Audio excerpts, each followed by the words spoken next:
Settle down.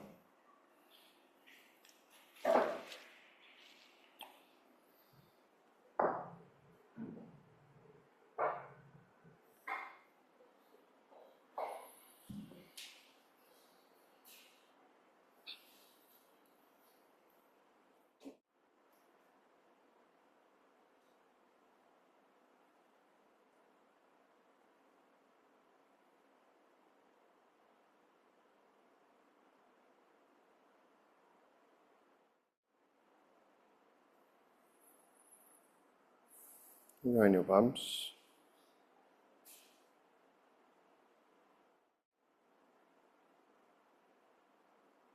Exhale.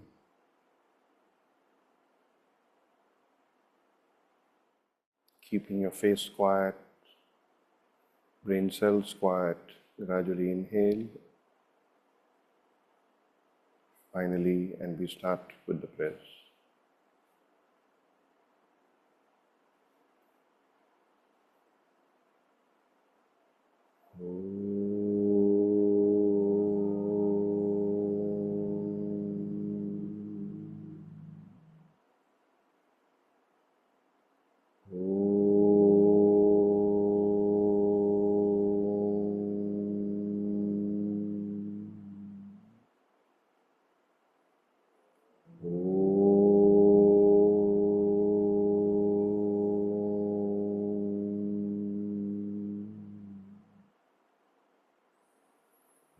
Yogena chittasya padena vacham malam sharirasya cha vaidyakena yopakarotam pravaram muninam patanjalim pranjaliranatosmi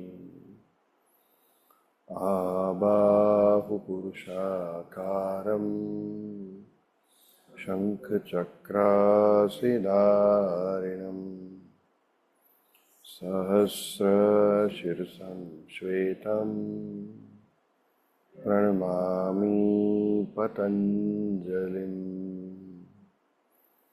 Gurur Brahma Gurur Vishnu Guru Devo Maheshwara Guru Sakshat Param Brahma Tasmai Shri Gurave Namaha Hari Om.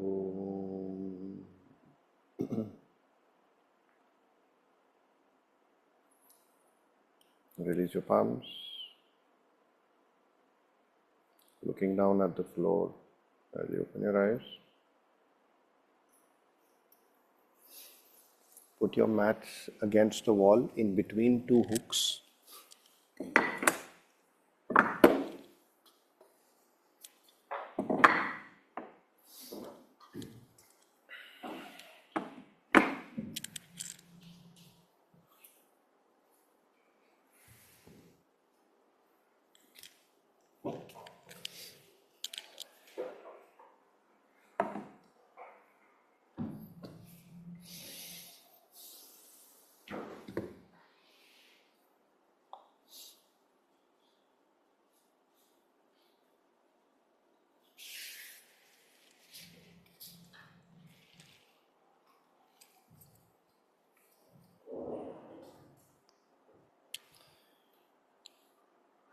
Either you will take 1.5 brick or more,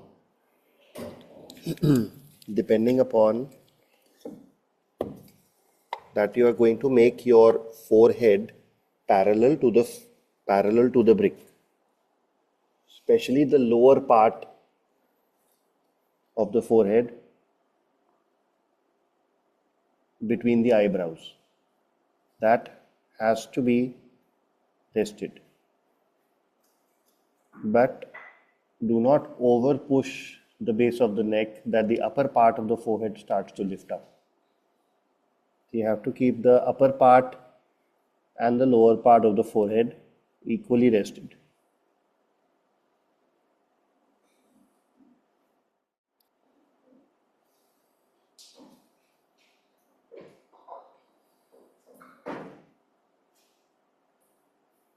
And sometimes the gap that is left is too less that even a brick will be too much. Then you'll have to use the blanket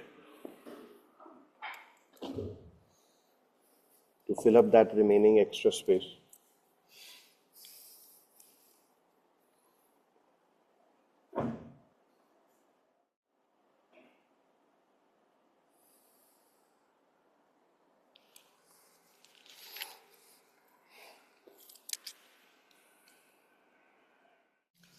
We'll use a donut. Coeli, since you don't have this at home, you can use a 3-folded blanket for your head, like we use for Shirsasana. You will place the donut in the center at a comfortable distance from the wall.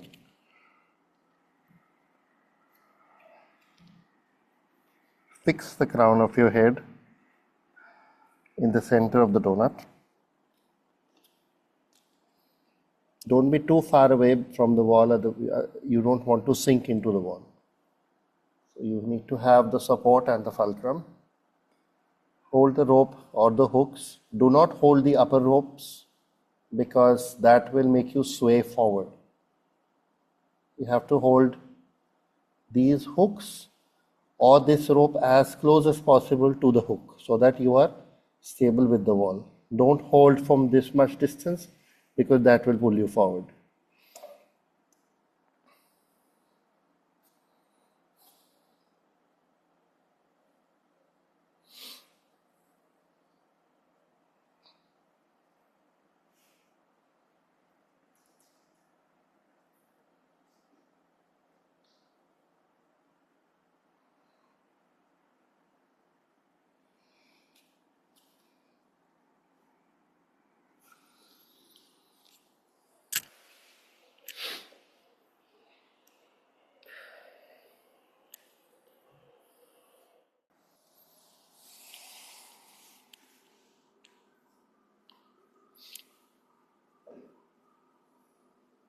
Adho Mukh Virasana there itself.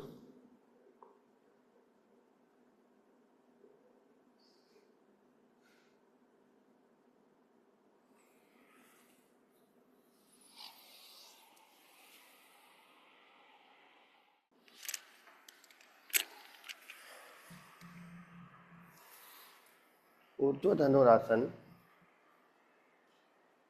the shoulders will be rested and the pelvis, the sacrum will also be rested. So first you see that what is the maximum lift you are getting, and then according to that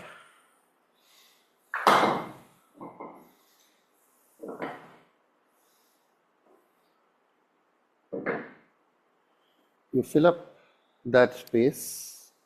Use the last brick as semi-vertical, however number of bricks you are taking, 3, 4, 5, whatever, the last brick has to be semi-vertical because the sacrum band thickness is similar to the thickness of the brick.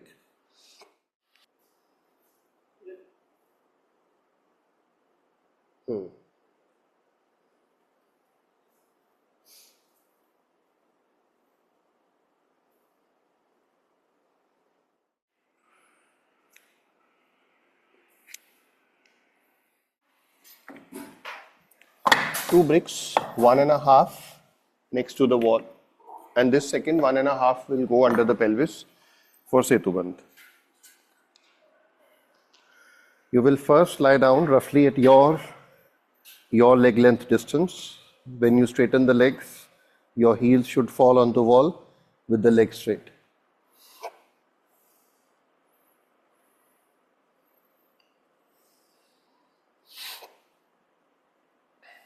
One flat and one semi-vertical.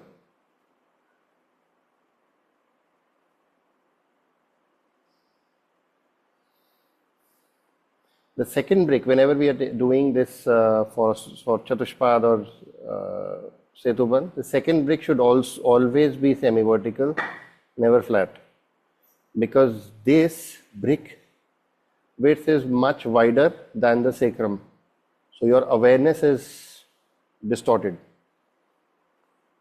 This is pretty much the width of the sacrum band. This gives you a clear distinction of the sacrum with respect to the tailbone and the lumbar area. Flat brick covers the sacrum, part of tailbone and also part of lumbar area, so you cannot differentiate.